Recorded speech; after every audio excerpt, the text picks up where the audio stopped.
My sister's wedding reception was supposed to be perfect. Silver-accented chairs, cascades of champagne, and a piano trio playing softly. It was all a study in expensive, luminous elegance. I located my assigned table. It was tucked away in the dimmest corner, pressed against the swinging service doors that pulsed with the smell of seared scallops. It was also stark naked, no plate, no cutlery, no water goblet. I waited, assuming a server had simply overlooked it, but no one came. Eventually, I saw my sister, Chloe, drifting by in her cloud of white tulle. "Chloe," I said, my voice barely a whisper. I think my place setting was forgotten. She paused and offered me a small, tight smile. It was the one she always deployed just before saying something exceptionally cruel. "Oh, Ilara, that's not a mistake." She leaned closer. Her voice was a low, sharp stiletto, meant only for me. "Waste good food on you? That's cute. Just drop your gift and go home." My blood turned to ice water. I looked past her, searching for my parents at the head table. My mother was staring intently into her champagne flute. My father refused to meet my gaze. "Maybe she should go," he muttered to my mother. I rose to my feet. My hands weren't shaking. A strange, absolute calm had settled over me. I looked directly at Chloe, at her flawless hair and her flawless gown. "All right, I'll go, but you'll regret this." Before we get into it, please hit that like button, subscribe to the channel, and let me know in the comments where you're tuning in from. "Is that a threat?" she scoffed. "No," I said. "It's a fact." I walked out of that perfect, gleaming room. I didn't even bother to stop for my coat. I made it to the grand marble lobby, and that was when I heard the first shout. Not even 5 minutes had passed. The regret had arrived, and it was far louder than the music. I've always sensed things. Growing up in Charleston was a beautiful experience, but it was also deafening. I don't mean the tourists or the horse-drawn carriages. I mean the people. I'd walk past those grand historic homes with their draping Spanish moss, and I could just feel it. I could feel the secrets held within the walls. I could feel the lingering echoes of an argument from the night before, or the profound sadness in a room where someone felt utterly alone. It was a simple knowing, a pressure that built in my chest. Sometimes it manifested as a sound, like a high-frequency whine that only I could perceive. Other times, it was a smell. Lies, the real deep-seated ones, always smelled like sour, rusted iron, like old, wet nails. I wasn't a popular child. My family detested it. They were a normal family. My father, Robert, loved golf, watching football, and talking about his investment portfolio. My mother, Helen, managed the household, volunteered for prominent charities, and was deeply invested in what the neighbors thought. And my sister, Chloe, 3 years my senior, was perfect. She was blonde, she was vivacious, she got top marks, and she was the star of her tennis team. I was the quiet one, the strange one. When I was 6, I told my mother not to invite our neighbor over for dinner. "Why on earth not, Ilara?" she asked, already annoyed. "She's lonely." "She's not lonely," I said. "She's angry. She wants to yell at you." My mother invited her over anyway. The neighbor proceeded to spend the entire meal complaining about our dog, our overgrown oak trees, and my mother's cooking. My mom was furious with the neighbor, but she was also angry with me. "You put that idea in her head," she insisted. When I was 7, I burst into tears at the pharmacy. My dad asked me what was wrong. "The man in the blue jacket is so sad," I whispered. "His wife died." My dad marched us right out of the store. He told me I was being dramatic and causing a scene. It was embarrassing the family. We drove home in tense silence. The next day, we saw the man in the local paper. It was an obituary for his wife. My parents never brought it up. They just became stricter. "You need hobbies, Alara," my dad would say, trying to force a tennis racket into my hands. "Go outside, get some fresh air, stop thinking so much." "You're just being dramatic," my mom would say. "You read too many books. You have an overactive imagination." Chloe was the cruelest. She would hide her diary under her mattress or in a sock drawer, and if I even glanced in its direction, she would snatch it away, her face turning pale. "Stop going through my things. Mom, Dad, Alara's a snoopy little freak." I learned very quickly that knowing the truth didn't win you any friends. It didn't make your family love you. It just made you a target. So I learned to shut up. The worst time, the one that really sealed the lesson for me, was when I was 9. My dad had a new business partner. His name was Mr. Sterling.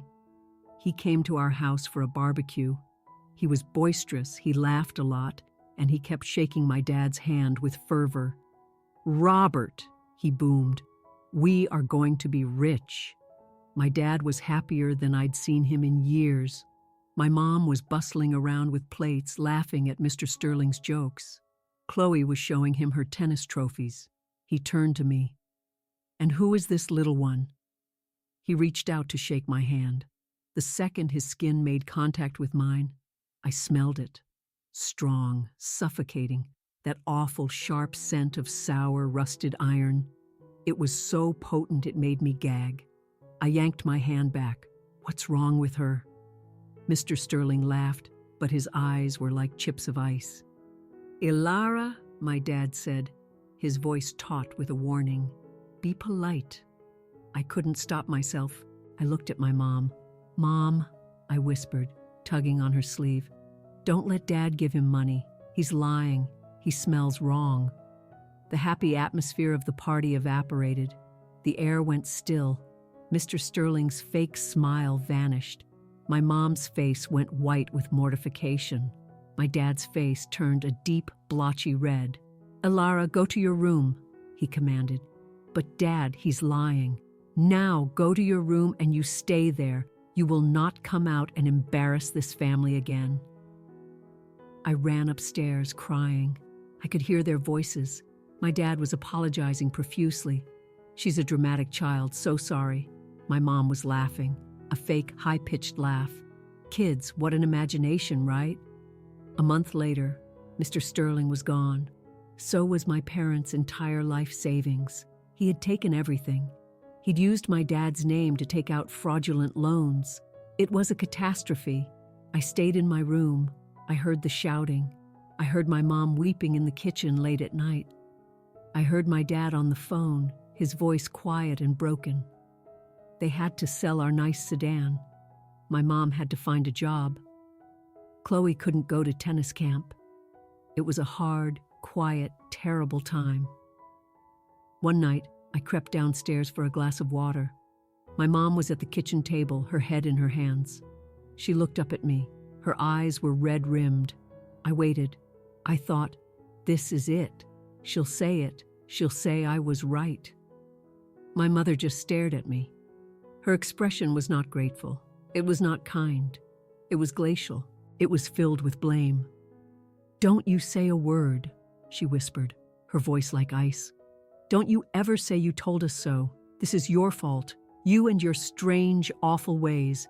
You brought this bad luck into our house." I went back to my room. I didn't cry. I just understood. It didn't matter if I was right. It didn't matter if I was trying to help. They would always hate me for it. They needed someone to blame, and I was the easiest target. I was the family curse. From that day on, I said nothing. I felt everything. I watched them make mistakes. I watched them lie to each other. I watched them pretend to be happy. I just stayed quiet. I learned to be invisible. It was the only way to survive. High school was a fresh kind of hell. If I thought my family was loud, teenagers were a psychic rock concert. They were walking bundles of secrets, lies, hormones, and pain. I couldn't bear the cafeteria. The cacophony of all those private thoughts and fears was deafening. I ate my lunch in the library or the art room. I was the weird girl, the loner, the freak. Chloe, who was a popular senior when I was a freshman, made it abundantly clear to everyone that we were not to be associated. "She's adopted," she told one group. "She's slow," she'd tell another. I just kept my head down. I got good grades. I read books. I counted the days until I could leave Charleston. In my junior year, I had an English teacher named Mr. Nolan. He was a kind, weary man who loved poetry. He was the only person who seemed to really see me. He'd find me reading in the library and ask what I thought of the book. One day, we were discussing a short story. A character in the story betrayed his best friend. Mr. Nolan asked, "Why do you think he did it?" A popular girl raised her hand. "For the money." A jock said, "Because he was jealous." I didn't raise my hand. I just said quietly, "Because he was scared. He didn't betray his friend. He was trying to save his wife.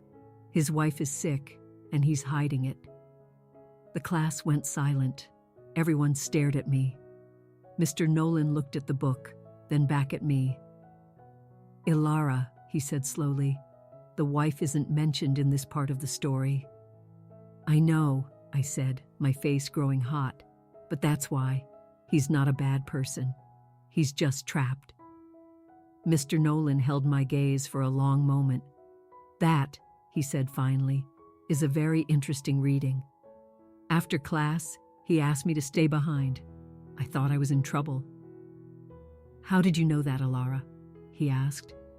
Not in an angry way, but a curious one. I just guessed." "The author's notes in my edition," Mr. Nolan said, tapping his own copy of the book, mentioned that his first draft included a long storyline about the wife's secret illness. He cut it, but he said the ghost of that plot was what motivated the character. I just stared at him. I had never felt so seen. "You have a very specific kind of intuition," he said. "It's not just imagination, is it?" I shook my head, too scared to speak. "My aunt is like you," he said. "She sees things other people miss. She works as a management consultant. She helps big companies. I think you two should meet. She lives in Charlotte." He made the introduction. Her name was Isabel Croft. The next weekend, my parents let me go. They thought it was a mentorship opportunity for college. "See?" my mom said. "Mr. Nolan is helping you be more like Chloe." I took a bus to Charlotte. Isabel's office wasn't in a soaring glass tower. It was in a handsome old brick building with large windows. The office was filled with books, plants, and a comfortable-looking sofa. Isabel Croft was in her 50s. She wore a simple black dress and flat shoes. She had sharp, intelligent eyes that didn't miss a thing. She wasn't warm and smiley. She was calm. She was a still, deep lake. She didn't shake my hand. She just pointed to the sofa. "Sit." She made us both tea. She sat across from me. She didn't ask about school or my family. She looked right at me and said, "My nephew tells me you see ghosts." "No," I said, my voice small. "I just feel things about people." "And your family hates it," she stated. It wasn't a question. I just nodded, my throat feeling tight. "Good," she said. "If they liked it, you'd be working at a carnival." The fact that they hate it means it's real and it scares them. You don't imagine things, Ilara. You sense what's missing. You hear the note that's flat in a perfectly tuned orchestra. It's not magic. It's a form of high-level pattern recognition. Your brain is processing data no one else can. I started to cry. I hadn't even realized I was holding it in. It was the first time in my entire life someone hadn't called me dramatic or a liar or a curse. Isabel just waited until I was finished. She pushed a box of tissues toward me. Crying is fine, she said. But we only do it once. After this we work. This gift of yours is a raw muscle. It's useless, even dangerous until you train it. Right now it's controlling you. It's making you miserable. You're going to learn to control it. For the next 10 years she trained me. I went to college. I got a business degree just to have the paperwork. But my real education was with Isabel. Every weekend, every summer, I worked with her. She taught me how to put up walls, how to walk into a room and not be flooded by everyone's feelings. It's a shield, she said. You're not here to feel their sadness. You're here to find the problem. She taught me how to translate my feelings into business language. You can't walk into a boardroom, she said, and say, your chief financial officer feels like rusted iron. They will fire you. You have to walk in and say, I have concerns about the Q3 projections. The numbers look forced. I suggest a deep audit of expense accounts here and here. Your feeling is the compass. It's not the map. You use the feeling to find where to dig. Then you dig. You find the proof. I learned. I got good. I got better than good. By the time I was 25, I had my own discrete consultancy. I called it Vance Strategic Solutions. It was just me, my laptop, and a secure server. I was the person CEOs called when everything was on fire and no one knew why. A tech company was losing money. They'd hired 3 different auditing firms. No one could find the leak. They hired me. I didn't look at the numbers. I looked at the photos of the executive team. I listened to recordings of their meetings. It's not your CFO, I told the CEO. It's your head of HR. She's in love with the CEO of your main competitor. She's not stealing money. She's leaking your product designs. I was right. A nonprofit had a toxic workplace. Everyone was quitting. I came in for 2 days. I just sat in the break room. I told the board, your director isn't a bad person. He's just terrified of failure. He's micromanaging everyone so badly they can't breathe. Move him to a research position and promote his deputy. She's the one everyone already trusts. I was right. I saved companies, I saved jobs, I fixed problems no one else could see. I worked from my quiet apartment in Charleston. I wore sweatpants. I made more money in a quarter than my father made in a year. I was an invisible genius, and no one in my family had a clue. My family had a very clear story. And in that story, there was only one star. Chloe was their sun. I was the dark, forgotten planet. Chloe had done everything right. She went to a big state school, joined the right sorority, and got a corporate job in Charlotte. She had a nice condo. She had expensive furniture. She had a loud, booming laugh just like our dad. She posted glossy, perfect photos on social media. Photos of her at brunch. Photos of her on vacation. Photos of her with her work family. She was shiny. She was normal. She was everything they understood. I was the problem. I was the quiet one, finding myself. I still lived in Charleston, which they saw as a failure. I worked from home, which in their language meant unemployed. I didn't date much because my work was intense and I preferred to be alone. They saw this as sad and strange. I just don't know what we're going to do with you, my mother would say, sighing over the phone. It was her favorite opening. I'm fine, Mom. My work is going really well. Oh, that's nice, honey, she'd say, which meant she wasn't listening. Your sister just got a promotion. She's a senior vice whatever. Isn't that wonderful? She has a new company car. She's taking us all to Hilton Head for Easter. You should really try to be more like your sister, Alara. Be more bright. Bright was their code word for normal. She just worries about you, my dad would tell me in his man-to-man voice. We both do. You're 30. You live alone. You don't have a 401k. You don't have a real job. You're smart, Alara, but you're a failure with feelings. You let your emotions get in the way. A failure with feelings. That was his name for me. The irony was, I was probably the highest earner in our entire extended family. I had a retirement account that would make my father's eyes water. 2 years ago, I'd had a contract with a mid-level logistics firm in Ohio. Their CEO, a man named Arthur Finch, had called me in a panic. They were about to be acquired by a huge conglomerate. The deal looked good, but something felt wrong to him. I flew in. I sat in one meeting. I smelled the sour, rusted iron coming from the acquirer's team. My gut told me they weren't planning to grow the company. They were planning to strip it. They wanted the patents. They were going to gut the company, fire all the employees, and sell the factory for parts. I used what Isabel taught me. I told Arthur Finch where to dig. Look at their last 3 acquisitions. Look at the employee retention numbers. Look at their asset sales 6 months post-merger. He found the proof.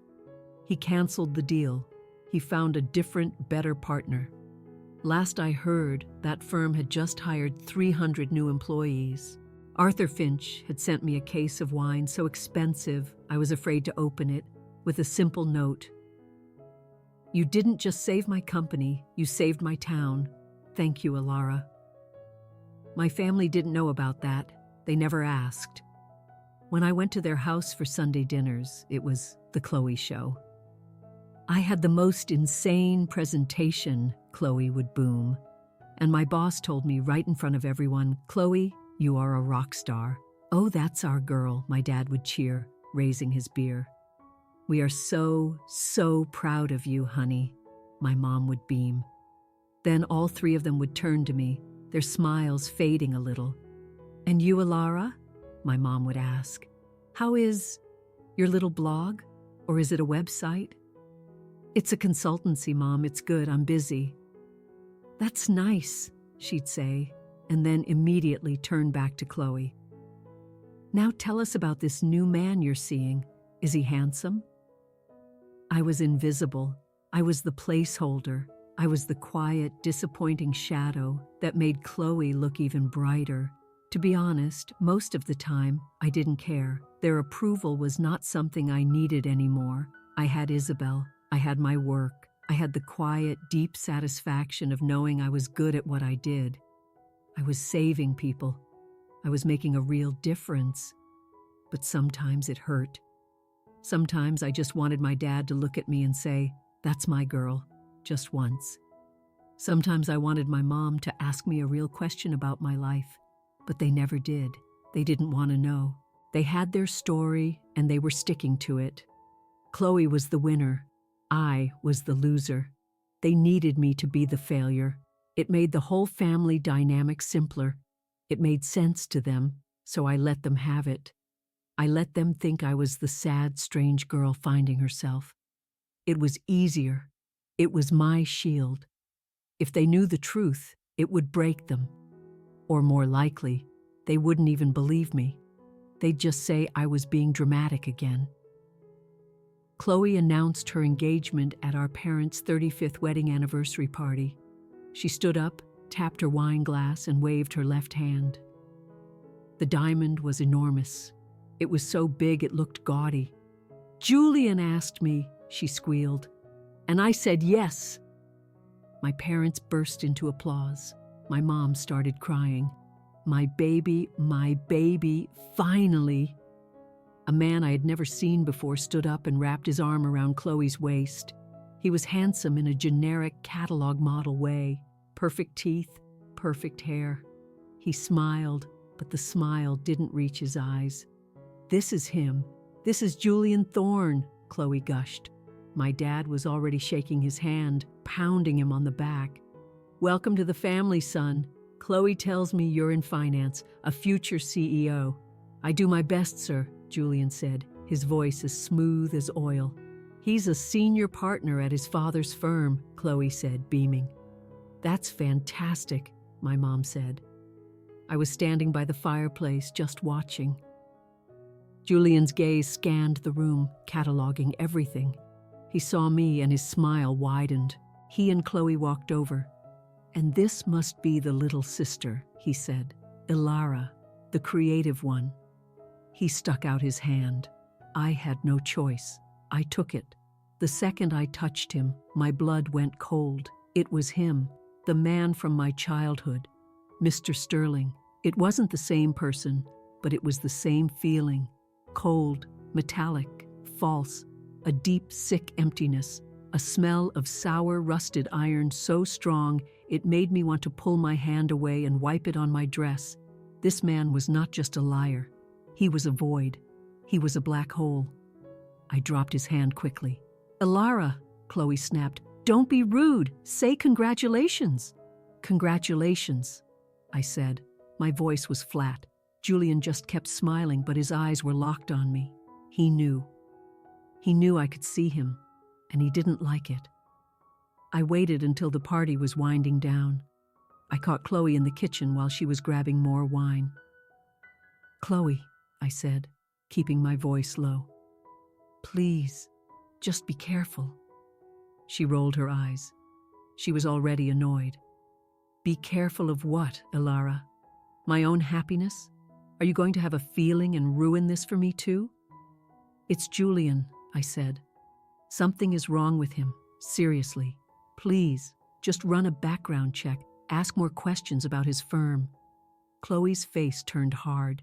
"You know what? I knew you'd do this. You are so miserable and jealous that you can't stand to see me happy.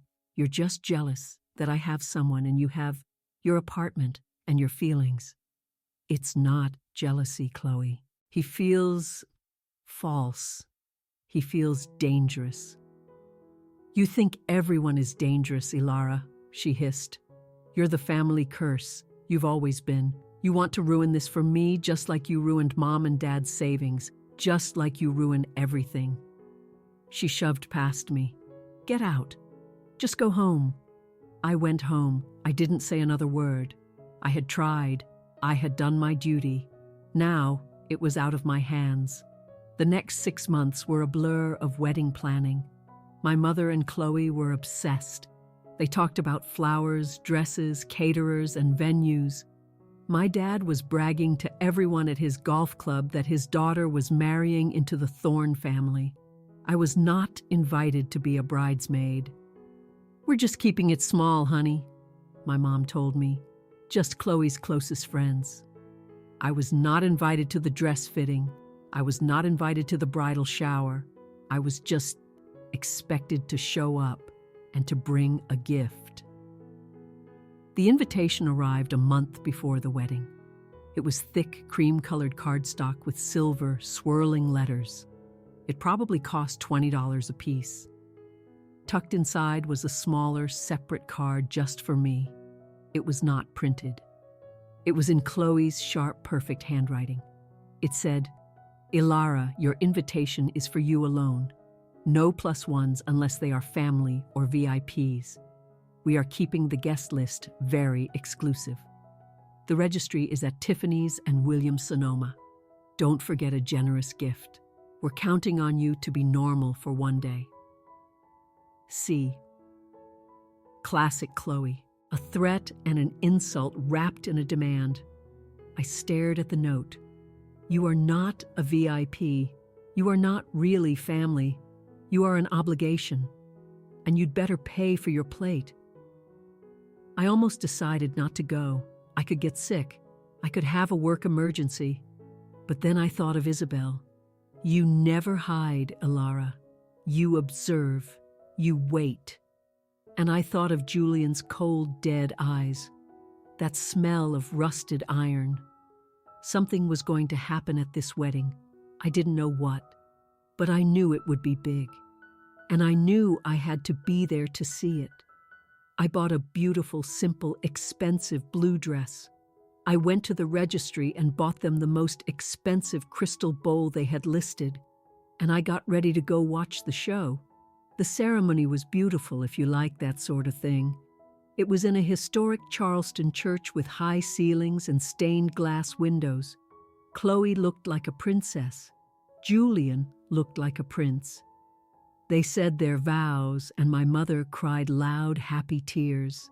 I sat in the back row, alone. I felt nothing.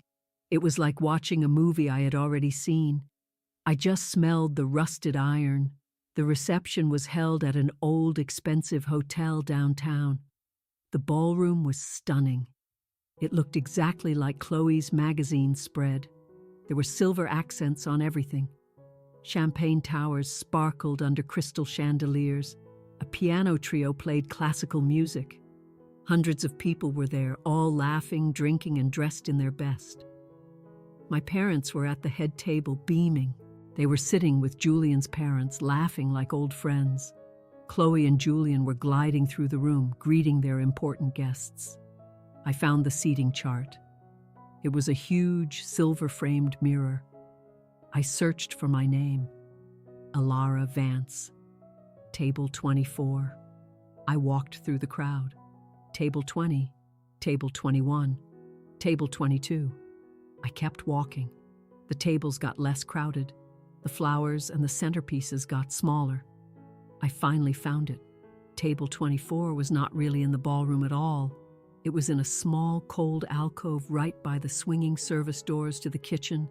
Every time a waiter burst through, the doors would whoosh, and I'd get a blast of hot, fishy-smelling air. The table itself was small, round, and wobbly, and it was completely bare. There was a white tablecloth, but that was it.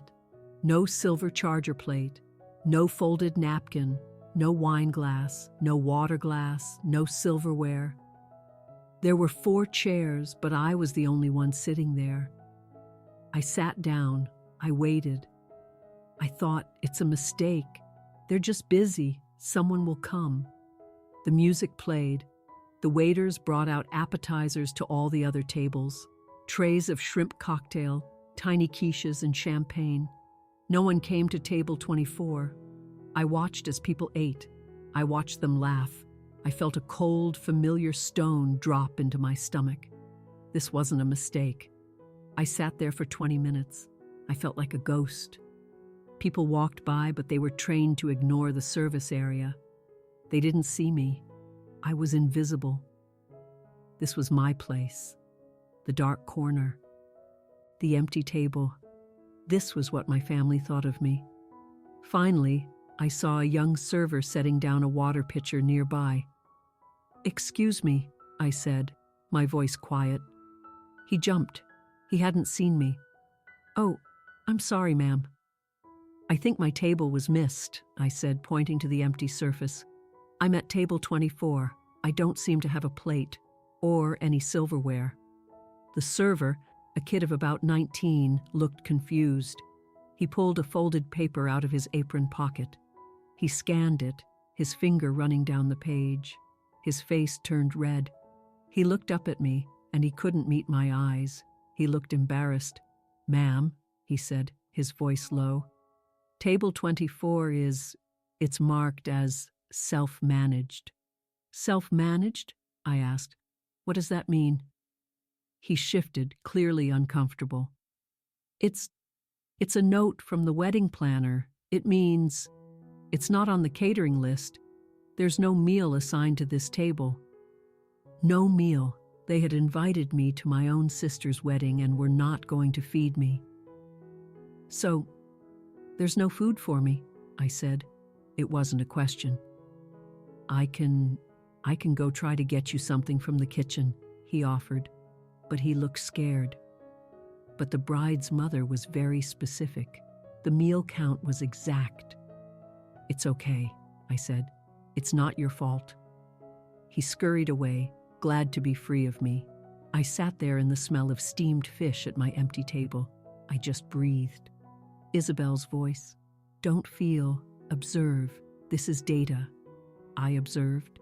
I observed the humiliation. I observed the calculated cruelty. This took effort. Chloe or my mother had to tell the planner to do this. Put Alara by the kitchen and don't feed her. Just then, Chloe herself appeared. She was radiant. Her dress was huge and sparkling. Her hair was perfect. She looked happy, and she looked cruel. She was holding a glass of champagne. "Having fun, Alara?" she asked, her voice dripping with fake sweetness. "I was just told I don't have a meal," I said, keeping my voice perfectly level. Chloe smirked. It was her old mean girl smile from high school, the one she used right before she called me a curse. She leaned in like she was sharing a secret. Her perfume was strong. "You didn't really think we'd waste a $200 a plate meal on you, right? I mean, what's the point? You don't have a real job. You don't have a date. You barely count." My blood went cold. My heart was pounding, but my hands were still. "Waste good food on you? That's cute," she continued, her smile widening. "We just figured you could come, drop off your gift. You did bring a gift, right? And then go home. No one would even notice." I looked past her, searching for my parents. They were at the head table watching us. My mother saw me looking. She didn't smile. She didn't look angry at Chloe. She just stared hard at her champagne flute, as if it was the most interesting thing in the world. My father saw me too. He wouldn't meet my eyes. He looked at my mother, then at Chloe, and then he muttered something to my mom. I was too far away to hear, but I could read his lips. Maybe she should go. My father, my dad, he agreed with her. I was nothing. I was less than nothing. I was a problem to be self-managed. A strange, quiet calm settled over me. The music, the chatter, the kitchen noise, it all faded away. It was just me, my cruel sister, and my cowardly parents. I slowly stood up from the wobbly table. I straightened my blue dress. I looked Chloe right in her bright, cold eyes. I even smiled, a small, polite smile. "All right," I said, my voice not shaking. It was as clear as a bell. "I'll go." I turned to walk away. "And Chloe?" I said, turning back. She was still smirking, triumphant. "Remember this moment," I said. "Remember this right here. You and Mom and Dad, remember what you just did." I held her gaze. The smirk on her face wavered, just a little. She didn't understand. She just felt that something had shifted. I turned and walked away from the bare table. I walked out of the cold alcove and into the main ballroom. I didn't stop to get my coat. I just wanted to leave. I had taken maybe 5 steps toward the grand exit. The piano trio was in the middle of a beautiful, soaring piece. "What's that supposed to mean?" Chloe scoffed from behind me. Her voice was loud enough to carry. She wanted the last word. She wanted to mock me on my way out. "Is that a threat, Alara? Are you going to go have one of your feelings at me? What are you going to do?" I didn't turn around. I didn't have to. From the head table, a man's voice cut through the music. It wasn't my father. It was a voice I didn't know. It was sharp, cold, and loud. "It means she's right."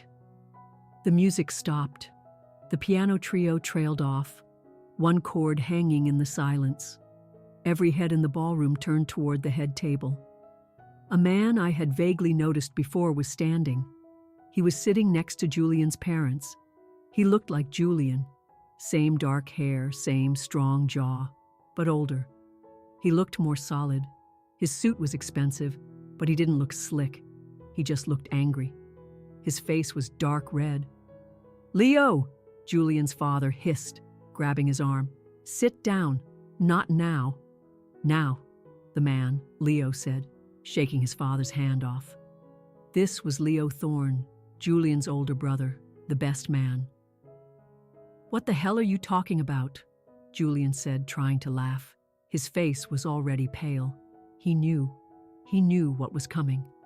"I'm talking about you," Leo said, pointing a finger at his younger brother. "I'm talking about this entire sham, this party." Chloe's perfect smile was gone. It was frozen in place. "Leo, what are you doing?" "You're drunk." "I am not drunk," Leo said. his voice so clear it hit the back wall. I'm just done. I'm done with the lying. He looked at my parents, at Robert and Helen Vance, who were staring at him with open-mouthed horror. You two think your daughter is marrying a future CEO? Leo said. He let out a short, bitter laugh. Julian's not a future CEO. He's not even a current intern. A wave of gasps spread through the room. People were leaning in. That's a lie, Julian shouted. He was starting to sweat. I'm a senior partner at Thorn Financial. No, you're not, Leo shouted back. There is no Thorn Financial. Our father's company filed for bankruptcy 6 months ago. The room erupted. It wasn't quiet whispers. It was a loud, shocked noise. My mother Helen put her hand to her chest. What? What? It's gone, Leo said, his voice raw. All of it. Dad lost everything. Our house, the cars, all of it. And this one? He jabbed his finger at Julian again. This one hasn't had a job in a year. He's been living on credit cards and lies.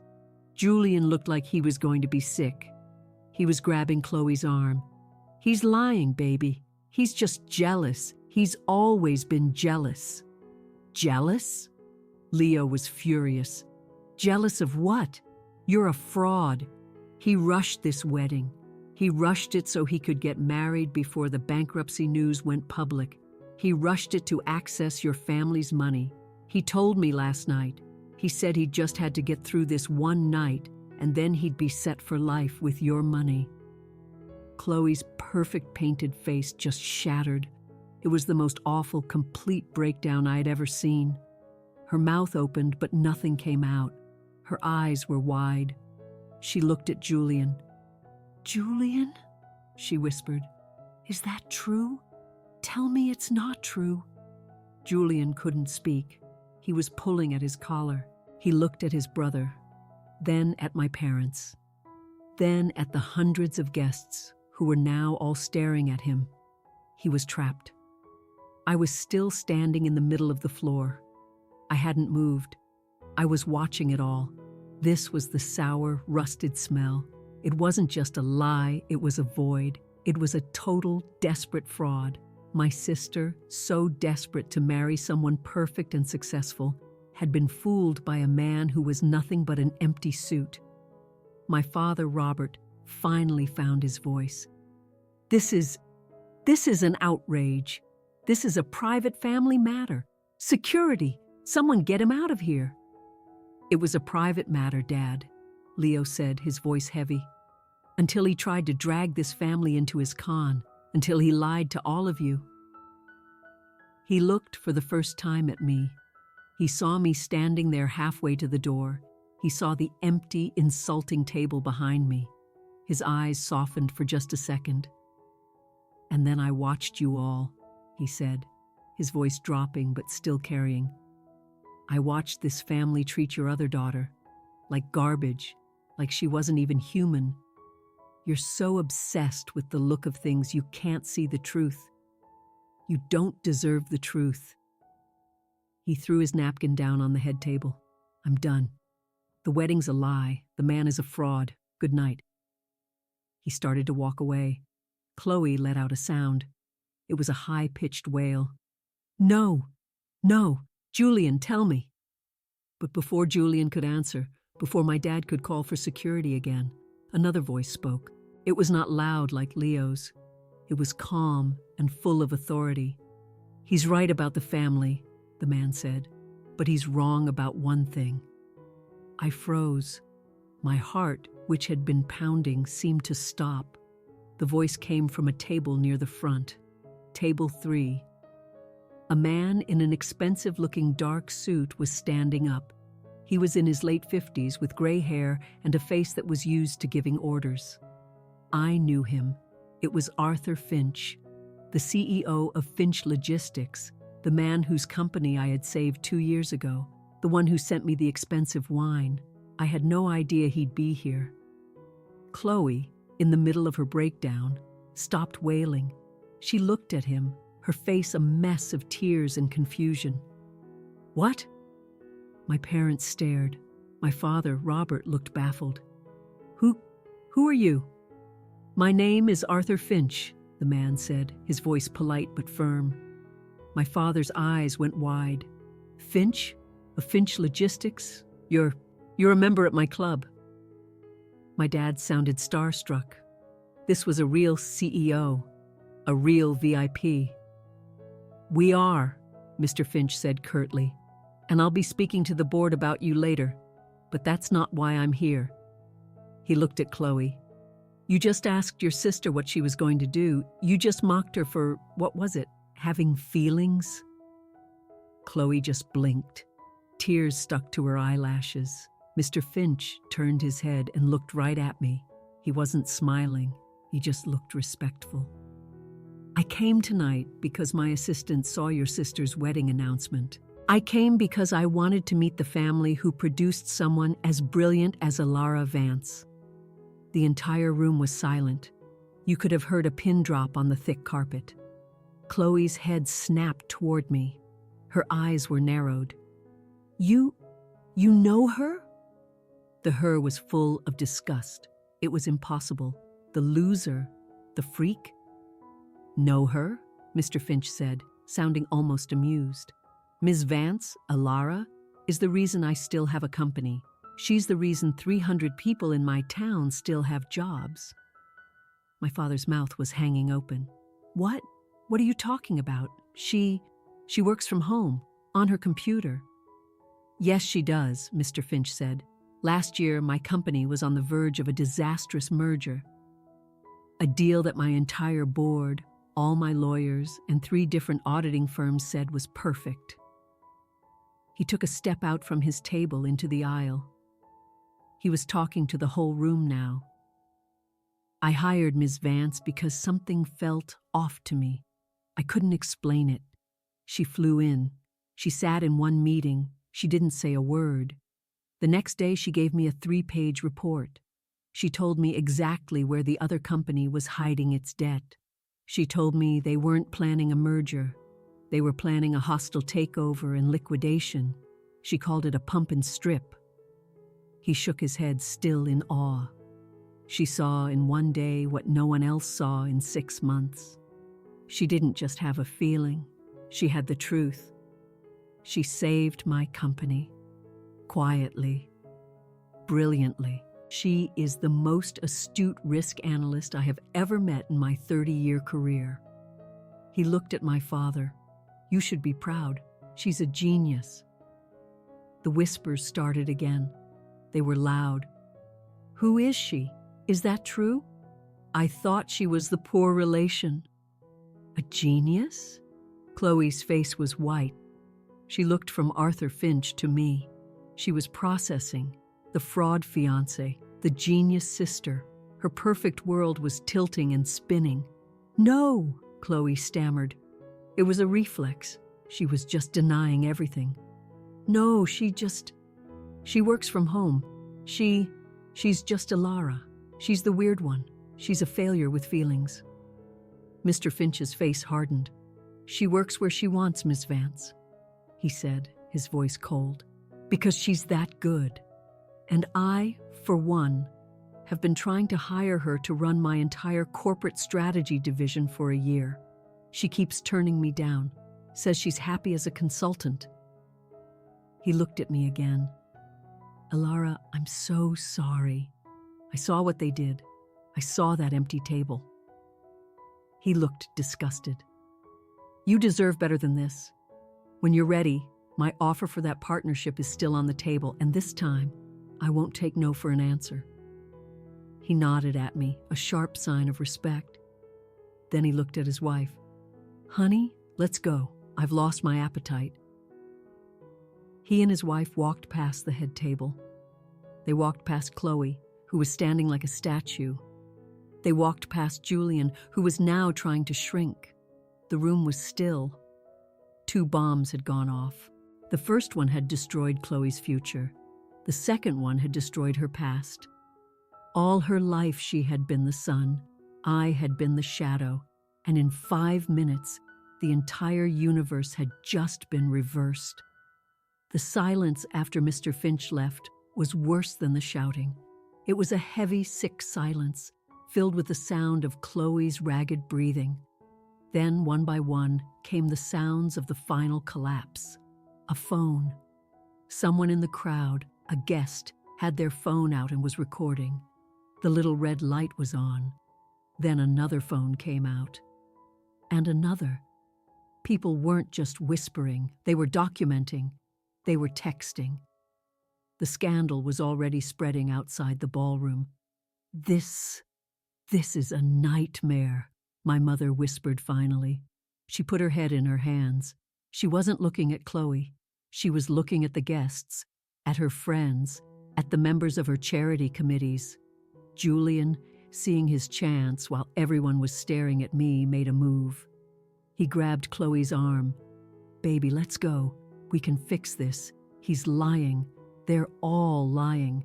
Get your hands off her." Leo Thorne was back. He hadn't left.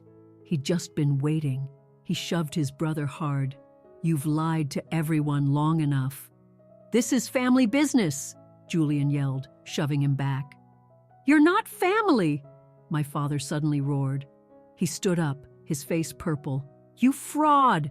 Get out of my daughter's life! Get out!" "Dad!" Chloe whimpered. It all finally hit her. Her fiancé was a fraud. Her sister was a secret genius. Her boss, who was sitting at table 5, was watching her entire life implode. Her father was screaming. Her mother was crying. She screamed. She didn't just cry. She screamed. A raw animal sound of pure rage and loss. She grabbed the huge, 3-tiered wedding cake on the table next to her and shoved it. The entire thing toppled over and crashed onto the floor. White frosting and cake spread everywhere. "This is all a lie," she shrieked, grabbing a champagne bottle and throwing it. It shattered against a wall, all of it. Guests scrambled to get out of the way. It was chaos. My mother was sobbing. Julian was backing away, his hands up. And in the middle of it all, I just stood there. I was the calm center of the hurricane. Then I felt a presence next to me. It was my father. He had walked away from the head table, past the screaming, past the broken cake. He came to me. He looked broken. His face was gray. The anger was gone. He just looked old and afraid. He didn't know what to do. His whole world was upside down. The daughter he worshipped was a mess, marrying a con man.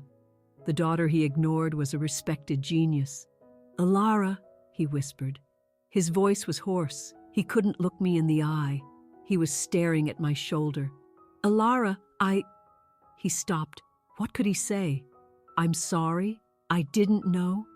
"Alara, This is a terrible misunderstanding."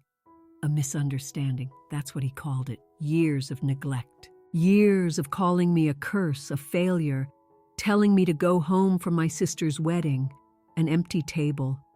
It was all just a misunderstanding. I looked at him. I looked at my father, the man whose approval I had wanted for so long, the man who had muttered, "Maybe she should go." I felt nothing. No anger, no pain, just an ending. "Don't," I said. My voice was quiet, but it was hard as steel. It cut right through his stuttering. He finally looked up, shocked. I had never used that tone with him. "Don't," I said again.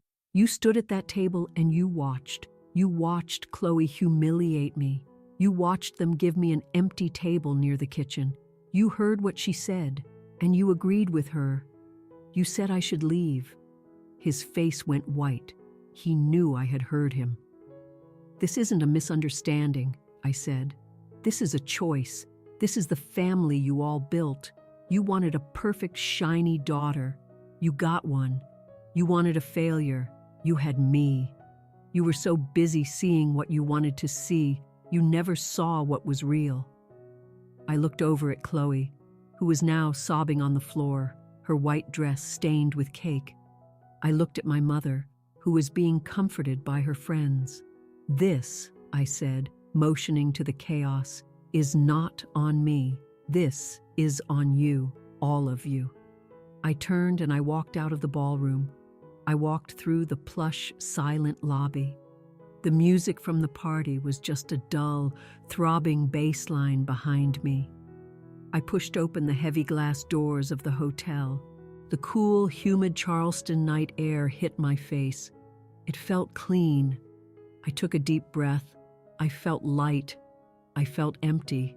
The 1,000-pound weight of my family, the weight of being their disappointment, their curse, it was just gone. I hadn't cried. I didn't feel like crying. I just felt free. I walked down the marble steps onto the sidewalk. I didn't look back. I just kept walking, the sound of my heels clicking on the pavement, fading into the quiet of the night. By Monday morning, the wedding scandal was the biggest piece of gossip in Charleston. By Monday afternoon, it was viral. A video of Khloe screaming and shoving the cake was on every major gossip blog. The headline was, "Fake CEO Exposed at Lavish Charleston Wedding." My phone exploded, not with calls from my family, but from cousins, old high school friends, neighbors. "Alara, is it true? Alara, I had no idea about your work. Alara, are you okay?" I didn't answer any of them. I turned my phone off. I made tea. I sat in my quiet apartment and I read a book. For the first time, my own home felt like a sanctuary, not a hiding place. The fallout was fast. Khloe naturally lost her job. Her boss had been at the wedding. He'd seen everything. The video was bad enough, but the association with a high-profile fraud was too much for their corporate image. Her company, the one that made her a rock star, cut her loose within a month. Julian Thorne disappeared. I heard later through Leo that he'd fled to another state. His parents were facing lawsuits. Their lives, like Khloe's, were ruined. My family, they tried. Oh, they tried. After 3 days of silence, my mother called. I didn't answer. She left a voicemail. Her voice was not the strong, commanding voice of the family matriarch. It was small and shaky and full of tears. "Alara, honey, please call me. This is all just a terrible, terrible... Oh God, please, your sister, she's not well. She needs you. We need you." I deleted it. My father tried next. He didn't leave a message. He just called over and over, 10, 12 times a day. Then he sent a text. "Alara, I was wrong. I am sorry. Please come for dinner. We can talk. We can fix this." Fix this, like I was a broken appliance. I didn't reply. I called Isabel. I told her everything from the empty table to the wedding cake on the floor. She was quiet for a moment. Then she laughed. It was a dry, satisfied sound. "Well," she said, "I've always said the truth rises when the lights are brightest. They just happened to be at a wedding reception. What are you going to do now?" "I'm going to work," I said, and I did. I called Arthur Finch. "Alara," he answered, his voice warm. "I was hoping you'd call. Are you all right?" "I am," I said, "and I'm not interested in that division head job." He sighed. "I understand, it's a lot." "I'm interested in the partnership you mentioned," I said, "but not to join your firm. I'm building Vance Strategic Solutions into a full agency.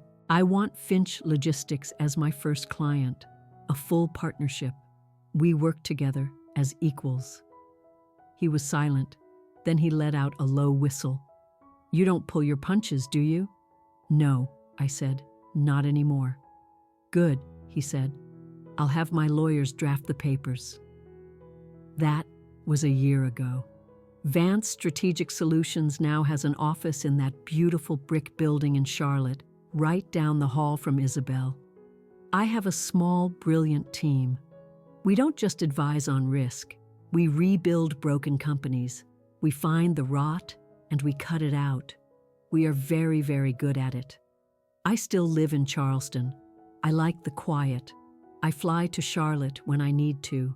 Khloe is in therapy. She lives with my parents. She had to sell her condo. She and I, we do not talk. My parents send me sad, hopeful Christmas cards. They invite me to dinner. I am always busy. It is not forgiveness. It is not anger. It is just distance. It is peace. And Leo Thorne, we still meet for coffee. About a month after the wedding, he found my new office number and called. "I feel like I owe you a drink," he said, "or at least a non-fraudulent meal." I laughed, and I agreed. It's not a grand romance, it's not a movie, it's just quiet understanding.